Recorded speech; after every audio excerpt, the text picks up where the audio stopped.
So if you have just one call to action in your podcast and it's at the end, you might be missing out on some important conversions from your show. Calls to action are important to have in pretty much any piece of marketing copy that you put out into the world.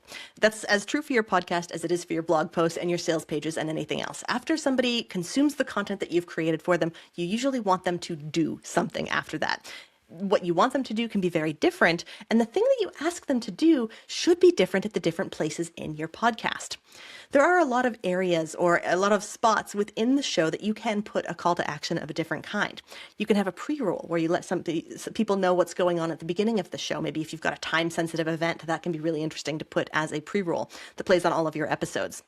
Then you've got when you're doing your first welcome to your audience, maybe after your intro or after you've welcomed the guest and you say, hello, everyone, thank you for joining us here on the show. That can be a great time to ask for something small, something easy like, hey, make sure you don't miss any episodes because they're awesome. Subscribe on your favorite platform. Then you'll have the body of the episode. And if you have ads and sponsors there, you can always have call to actions or ads and promotions for your own things. But the place people pay most of the attention to the calls to action, at least from a production and from a hosting perspective, is going to be at the end because that's the natural place. It's where it feels the most normal to be having your call to action.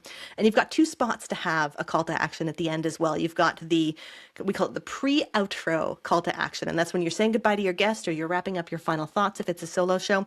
And you can ask for something or you can tell people about something or you can direct people to do something. And then you've got the very end of the sign-off is typically, that's the share and subscribe, leave a rating and review that you hear very often at the end of episodes.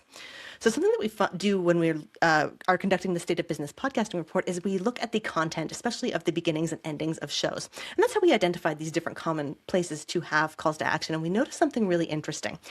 The bigger the ask, the more embedded in the content it should be. The very beginning and the very end should be easy. They should be frictionless. It should be subscribe. It should be share. It should be leave a rating and review, something that people may or may not do, and it's not a huge deal to you whether or not they do it. But if you've got something big like a new course or a book launch or an event you want people to attend, this is something that you're going to want to embed more in the content and make more personal.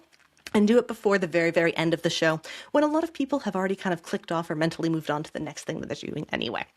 So make sure that you've got calls to action within your show that makes sense in the body of the episode, as well as at the very beginning or at the very end.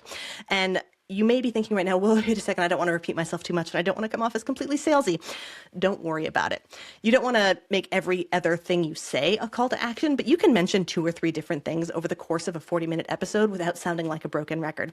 And if you're so shy that you don't want to bother people with promoting your own stuff and, sharing your own activities and getting people to connect with you in different ways, they're not going to know you want them to do it.